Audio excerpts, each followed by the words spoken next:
E pelo menos três mudanças agora entre janeiro e fevereiro de 2025 está fazendo com que os ucranianos ganhem um certo ânimo no fronte. Ou pelo menos deixem as coisas quase, não equilibradas, tá? Mas quase equilibradas, você vai entender tudo agora. O que é que ocorre? Se você observar bem, de uns dias para cá, tá? Mais recente, 15 dias para cá, houve uma ligeira redução no ritmo por parte dos russos, com exceção, evidentemente, em regiões como Velika Novozilka, tá? Quase todos os outros trechos, os russos deram uma freada. O que é que está acontecendo no fronte? Por que essa redução? E são basicamente por três fatores que eu tentarei trazer a seguir para você. Não vou nem cortar essa parte com esse erro. O que é que ocorre? Vamos lá. Fator número 1, o clima. Fator número 1, clima barra logística. O que é que tem ocorrido provavelmente, pelo que está indicando, tá? O clima está atrapalhando um pouco todo o processo logístico russo. Como os russos estão mais organizados do que os ucranianos, os russos estão sendo mais abastecidos até onde se sabe, melhor abastecidos. Não exatamente mais, mas melhor abastecidos do que os ucranianos. Então isso, de uma certa forma, necessita de mais sistema logístico para continuar abastecendo no mesmo ritmo. Então é como se tivesse ocorrido um cansaço logístico por parte dos russos, tá? E isso fez com que, naturalmente, haja uma redução de ataques em algumas áreas estratégicas. Lógico que, evidentemente, junto com... Por isso que eu coloquei logística, seria 4 se fosse ao pé da letra. Logística barra clima. O clima também termina interferindo em todo o processo de como atacar a neblina que às vezes acontece, apesar que isso é um problema dos dois lados, mas atrapalha o avanço, é isso que eu quero dizer, né? Mas atrapalha tanto ucranianos como russos, atrapalha os ucranianos porque não conseguem saber, não conseguem utilizar seus drones, que é uma certa vantagem ucraniana, mas também os russos não conseguem enxergá-los, né? Mesmo com seu sistema de drones ou o que quer que seja. Então é ruim para todo mundo para avançar, de certa forma, tá? Até o avanço da infantaria é mais lento nesse processo por conta de neblina e por conta dessa questão do clima, neve, derrete um pouquinho, faz aquela lama. Então, todo esse conceito clima e logística tem interferido no front, e no caso, negativamente, para os russos. Então, nesse momento, tem essa situação. E quais são os outros dois fatores? Quais são os outros dois fatores? Próximo fator aqui, eu vou mostrar logo o rosto deles. Aqui. O que é que ocorreu recentemente? Ocorreu a troca desses comandantes de uma região, né, das principais regiões, que é chamada região Pokrovsk, que no caso Sisk, que é esse mais à direita, tá, um pouco mais velho, e do outro lado de cá nós temos Drapat. E um fato curioso, inclusive Drapat foi comandado, né, por Sisk em tempos atrás. Inclusive, houve meio que, não vou dizer desavença, mas Drapat conseguiu fugir um pouco do padrão do comando de Sisk. Drapat, que é isso aqui, tá? Que é o novo comandante. E ele conseguiu sair de um caldeirão russo um tempo atrás, tá? Então ele já tem experiências em caldeirão, como a gente costuma dizer, tá? E aí o que é que ocorre? Acontece o seguinte, que por conta disso, ele ganhou uma certa experiência nessas questões caldeirão. Enfim, não só por isso, um dos muitos motivos. Então, o front tem mudado, sim, significativamente já, porque Drapat, ele já implementou algumas mudanças, tá? Eu estava vendo alguns relatórios, eu consegui ter acesso, tá, pessoal? Alguns relatórios, tanto do lado russo como ucraniano, não exatamente das tropas, né? Não dos seus comandantes, mas relatórios mais minuciosos, semanais, de pessoas ligadas a generais e coisas do tipo. E nos dois relatórios tem algo em comum, algumas coisas que são em comum, e por isso é que eu resolvi trazer esse vídeo, que é exatamente essa questão do clima barra logística, é padrão. Outro fator é essa mudança de comandante, como eu estou trazendo aqui, e no caso Drapati, que é o novo comandante dessa região de Pokrovsk, aqui, ó, cadê o mapa? Deixa eu mostrar aqui no mapa, fica melhor, né? Mostrando no mapa, ó, então tá aqui. Essa região, deixa eu tirar aqui só o... Pronto, fica mais fácil. Basicamente tem dois agrupamentos aqui, tá bom? Então existe o agrupamento que chama-se Toretsky, né? O Fronte Toretsky, como assim? Quem é que tá batizando assim? Eu quase que uma hora eu desenho certo. Agora ficou melhorzinho. O Fronte Toretsky, e aí tem o Fronte Pokrovsk. Peraí, o Fronte Pokrovsk, eu terminei. Toretsky de novo. E Pokrovsk, que é essa outra região aqui. E tem tudo que ocorre, que na realidade não é bem exatamente aqui assim. Por isso que eu estava tentando desenhar mais ou menos o certo. Porque existe o fronte Kurakov, né? São três grandes núcleos que tem aqui nessa região. E o que é que ocorre? Esse setor Pokrovsk, tá? Tem então como novo comandante Drapati. E uma das estratégias que ele já adotou é o sistema de rodízio. Mas como? Porque acredita-se que os ucranianos tenham cerca de 250 mil soldados no fronte, nesse fronte aí, e os russos 400 mil. O problema é que isso é só suposições, tá? Eu evito trazer esses tipos de números, mas vai fazer parte do seu entendimento, né? De toda a explicação. E, segundo Drapati, precisa-se levantar 50 mil novos soldados, que alguma parte, uma minúscula parte, já foi para o fronte, já está na região de Pokrovsk, fazendo rotação, tá? Fazer rotação exatamente para descansar parte desses soldados. Por onde é que eles estão vindo, de onde é que estão vindo, isso aí são outros pormenores que em outros vídeos eu posso tentar trazer para não ficar longo demais isso aqui. Mas basicamente precisa-se entender então que dessa região, tá? Tem feito essa rotação. Uma outra coisa que tem mudado é um pouco o formato desse sistema de defesa, que fizeram mudança, e aí agora tem a ver com esses três núcleos: o núcleo Toretsky, o núcleo Pokrovsk e o núcleo Kurakov. Qual foi a outra coisa que mudou principalmente no núcleo Toretsky e que aos poucos também está chegando no núcleo Pokrovsk? No núcleo Kurakov barra Velika Novozilka, eu não sei como é que está a situação. Não está claro, né? Mas nessa região, especificamente aqui, Toretsky, tá? Região Toretsky, vou botar uma letra T, e P de Pokrovsk, tá? Mas principalmente Toretsky, um terceiro fator está interferindo em tudo isso. Os obuseiros. No caso do lado russo, tem muitos MLRS, né? Mas do lado ucraniano, especificamente, a presença de alguns obuseiros, como esse caso aqui, que é um obuseiro americano, que é o M777, né? Deixa eu mostrar aqui uma outra imagem do M77, ó. Ele tem uma vantagem de poder ser rebocado. Aqui, ó. Ele sendo rebocado.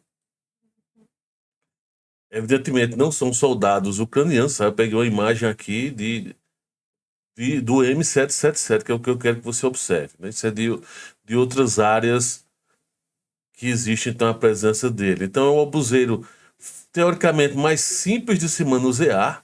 Existem obuseiros alemães mais sofisticados, mas não sei exatamente. A localização desses obuseiros são mais eletrônicos, não tem essas manivelas aqui, é diferente o sistema dele, mas eu não sei sinceramente onde é que tem presença dele. E tem o obuseiro, que é o César, que é um obuseiro francês que está presente, tá? Um caminhão francês aqui, cadê a outra imagem?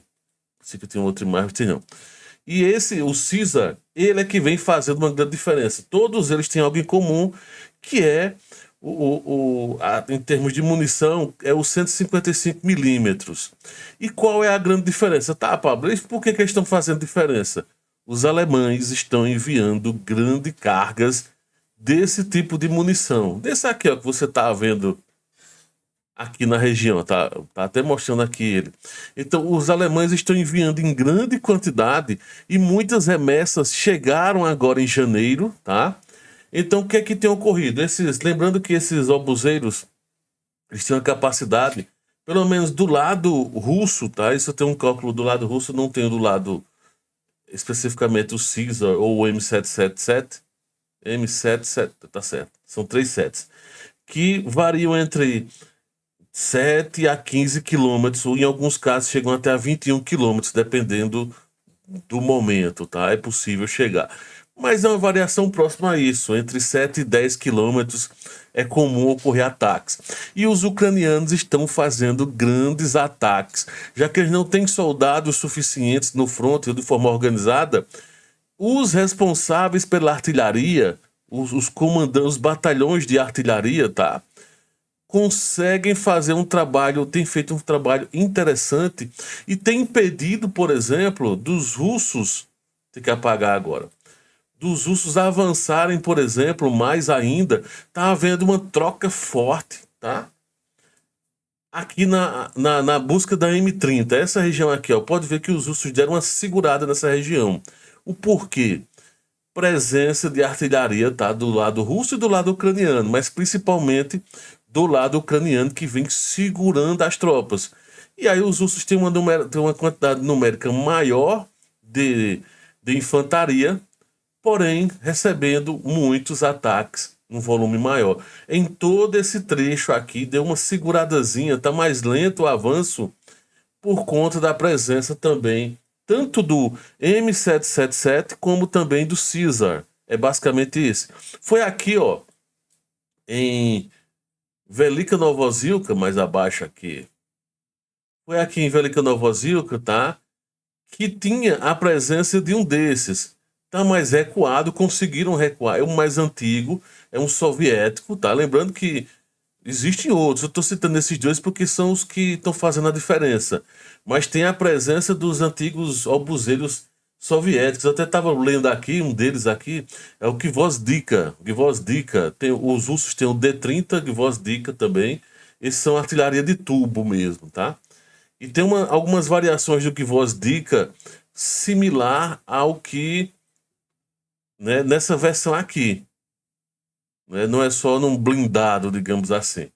E o fato então é que, por conta disso, dessa mudança, tá? Mais artilharia em todas essas regiões que eu estou citando aqui, mas principalmente aqui em Pokrovsk e aqui nessa região próxima a Toretsк, principalmente, tem conseguido reter, tem conseguido manter as tropas russas do seu lugar, tá? Nessa região.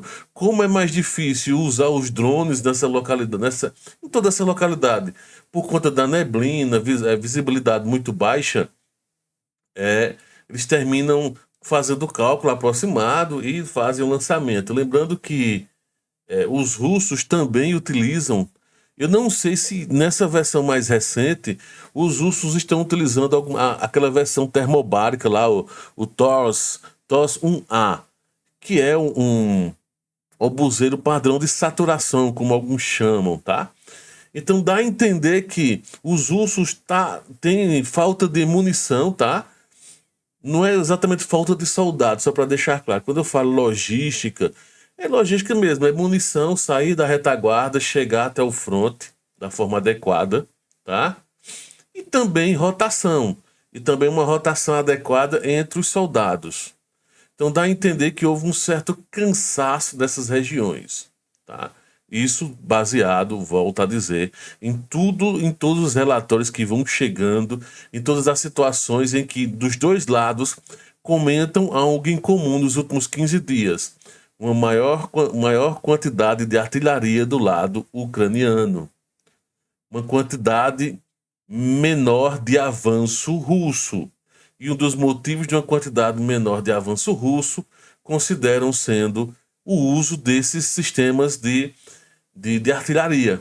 Tá? Existem outras versões menores de artilharia do lado ucraniano, mas praticamente não está sendo utilizado. Basicamente, mais uma vez, essa versão, essa aqui inclusive está no caminhão, mas pode ser colocado também dentro de todos os dois, né? Tanto o Caesar como o M767, né? Que é o M777, pode ser colocado dentro de trincheiras, tá? Já vi muito principalmente esse americano aqui sendo utilizado dentro de trincheiras, né? Com uma certa proteção, e o pessoal atirando. Então, essas são as notícias. Pablo, mas de onde é que são essas fontes? E aí, volto a repetir, são fontes dos dois lados que eu tenho recebido. Só para você ter uma ideia, do lado... Eu tenho visto alguns relatórios, por exemplo, deixa eu ver aqui o nome do cara aqui. Deixa eu pegar aqui. Ele fala para os dois lados. Donald Hill, tá? E Tom Cooper. No caso, Tom Cooper é o cara lá que faz Donald Hill, e Tom Cooper, no caso, Donald Hill é que é o cara lá que faz os relatórios no Substack. Onde é que eu estou conseguindo essas informações? Existe um sistema, uma rede social, vamos chamar assim, chamada Substack, onde o pessoal posta notícias. Onde você escreve qual que você quiser, tá? A realidade é essa. E existem alguns Substacks que são, entre aspas, secretos, ou que você tem que pagar para ter acesso. E esses dois Substacks, um que é mais puxado pró-Rússia e esse outro mais puxado pró-Ucrânia, são pagos. Então eu resolvi pagar para que vocês aí do canal, aqui do canal, possam ter acesso a esses informes. Inclusive, ó, lembra de ajudar o canal, pelo menos com curtir. Se você não curtiu ainda o vídeo, curte aqui o vídeo. Tem outras formas aqui na descrição, tem aqui ajudar com Pix. Tem o Valeu do próprio YouTube, que você clica no Valeu aqui abaixo e paga um valor que você quiser lá. E tem o Live Pix mesmo, você pode fazer um Pix a partir de R$1, né? E são formas de ajudar, inclusive, de eu trazer mais ferramentas como essas do Substack. E aí o que é que acontece? O que é que pode ser que ocorra a partir de agora? Como eu já tinha dito, já venho trazendo nas lives, é possível então que os russos estejam se preparando um pouco mais para alguma coisa. O que é essa coisa? Vão continuar provavelmente utilizando bombardeios, tá? Vão continuar, no caso agora, bombardeando algumas áreas para ganhar fôlego, tá? E também os próprios ucranianos terminarem gastando um pouco mais dessa munição. Lembrando, mais uma vez, essa munição está vindo dos alemães, tá? Que têm conseguido meio que suprir quase que só para isso, só para eles, tá? Uma porcentagem mínima tem ficado estocada, que é para eles mesmos, os alemães, tá? Então, basicamente, esses fatores climático / logístico, que interferem na logística, a mudança de comando dessa região já está fazendo pequenas diferenças de utilização, a ideia de utilização desse tipo de artilharia, o sistema de rotação, algumas variações na organização dos soldados, é um padrão Drapat, né, diferente de Sisk. Sisk, em alguns casos, é muito teimoso, um pouco meio que velha guarda, digamos assim. E Drapat é bem objetivo em alguns aspectos. Se for preciso, por exemplo, recuar em alguma área, ele vai recuar. Mas ele vai recuar e atrás dele vai ter o reforço de uma artilharia, tá? Então, estão se sondando, estão se estudando os comandantes da região. E o terceiro motivo é o caso da artilharia, no caso, munição de 155mm que os alemães estão cedendo em grande escala para os ucranianos. Então é isso. Diz aí tua opinião, o que é que acha disso tudo. Valeu, grande abraço.